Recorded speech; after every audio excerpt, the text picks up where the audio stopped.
Nish. Hello, my name is Dr. Nish Sonwalkar, and I'll be your instructor for this massive open online course called Molecular Dynamics for Computational Discoveries in Science. So, for this course, as you know, you all have gathered to learn about a new subject matter called computational science. And what we are going to use here is a model that computers will use in order to understand materials and different complex systems. We begin with the science in general. As you know, science, especially physics, which was called the natural science, started in 1500 BCE, and that's where we have seen the development of various laws of motions, various laws of gravitation, and then we also looked at the laws of electromagnetism. So, starting with Newton, Leibniz, and Faraday, Michael Faraday, etc., we see that a lot of science has grown based on what we call as experiments. So, you essentially observe phenomena and you understand what is behind that phenomena, and especially in nature, which is very intriguing in many different ways to understand different kinds of physical laws of nature. So, if you have to do lots of experiments, and which is what the science has been doing for many years, you understand the phenomena by observing, by changing certain variables, and then looking at what happens if I change this variable against another variable. And that takes a lot of effort, time, as well as now the experiments have become very expensive. So, if you think about the super collider, which is made in the CERN, the European lab for the particle physics, billions of dollars have gone into that experiment in order to come up with the particle accelerator, which is so high in energy that you can smash the particles.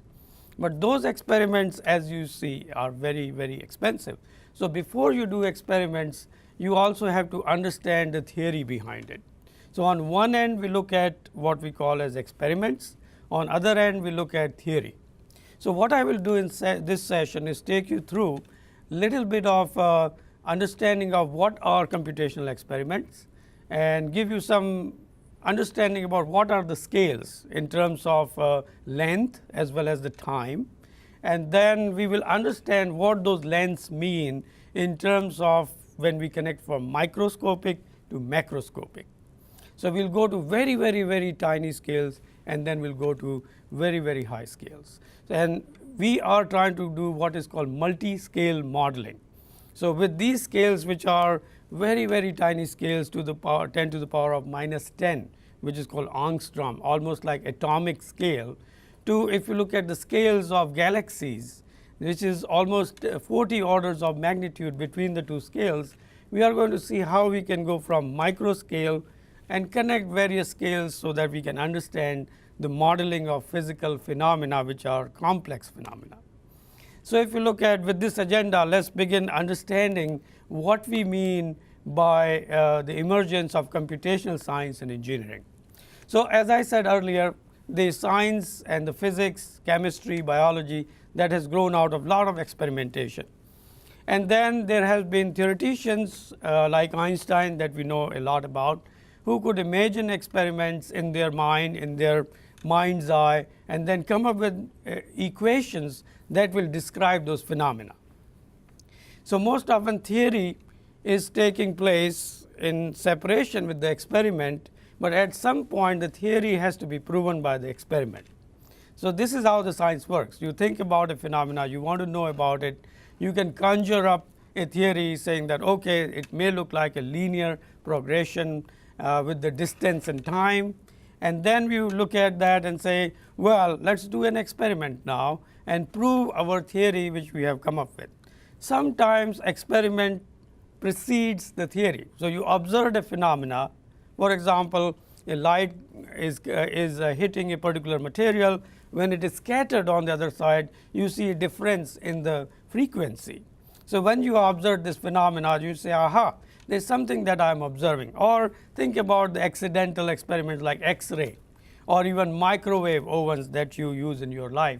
is that it was all accident. So, and accidentally a phenomena is observed, then the scientists will go after that phenomena and say, how am I able to see the bones through the skin in the X-ray kind of situation.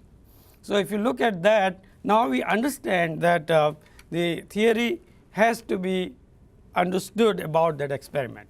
So, if you look at the advancement of computer has now given something in between experiments and theory, which is called computational experiments. So, here is what we can do. We can use the theory, and you can also use the computation before you do the experiments. As you know, experiment being the most expensive thing to do, now what we are trying to do is we are trying to create a computational environment where we can learn different kinds of experiments. As you know very well, that with the advancement of computers has given rise to opportunities that we did not have before. So, computer simulations of the physical system that add both the improved theory as well as design new experiments. This is where we are going with the emergence of computational science. So, the science that allows you to simulate complex physical phenomena using computers and computational models is what we call computational science and engineering. If you look at this science and engineering is growing quite a bit, and we are going to now look at these three aspects of the theory, computation, and experiments. So, if you look at this is almost like a three-legged stool, where if you look at the one leg is theory, where you can conjure up experiments. The another one is called computation, where you can do the experiments before we do the real experiment. So, the experiments, theory, and computation now going hand in hand, and computation has become extremely important because that helps both theory as well as experiment. So, let me explain now. So, let us say if you are trying to look at complex fluid in a real system. So, if you look at here, we can do experiments, look at the experiment results, and then we can test a model to fit that experimental result and understand what happened in that complex fluid. Or what we can do, we can also create a simulation of the complex fluid using molecular dynamics or some of the techniques that we will talk in this course, and then we get into understanding of those complex fluids using the computational model. So, before we do experiment or we explain experiment, both ways we can do the computational experiment, and that is what we call connecting the dots. And if you look at most of the scientists, what they are trying to do is understand all the dots where you can look at the different phases of the material, liquid phase, gaseous phase, and the solid phase. Between that, if we create a kind of intermolecular model and then simulate large number of particles, which we will look at, and then we say how does the structure of the particle happens, what is the dynamics of the particle, then we can look at those particles at different length scale. So, I think this is where we are looking at the three things here. One is the phases, liquid, gas, as well as the solid phase. We are looking at the complex environment where we can look at solid phase, liquid phase, and gaseous phase in a different pressure, temperature, and volume conditions.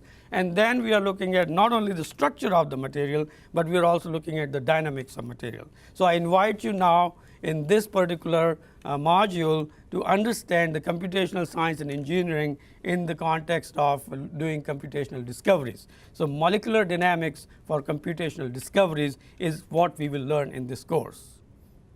Thank you.